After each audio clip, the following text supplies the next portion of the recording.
American Airlines receiving criticism in a Senate hearing on Tuesday, and that's because starting today, the airline is pretty much ditching social distancing and they're going to be allowing flights to fill to full capacity. Here is the buzz. Health officials expressed their frustration and wanted to know why the government hasn't issued any guidelines prohibiting social distancing violations on flights. The CDC is now looking into this, saying full flights do not send the right message.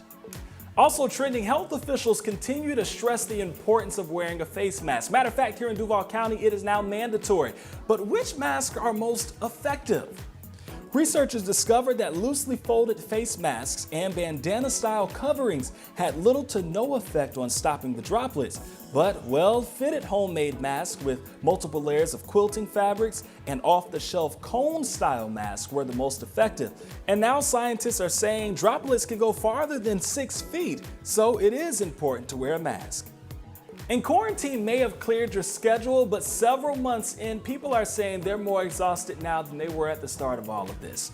So if you're wondering, okay, what does that really mean? Doctors say your body is dealing with prolonged stress, and you don't have normal stress relievers like maybe going to the gym or hugging loved ones to help you out. But they say the solution is not more sleep. They actually recommend you doing an at-home workout if you don't feel very comfortable going to the gym just yet.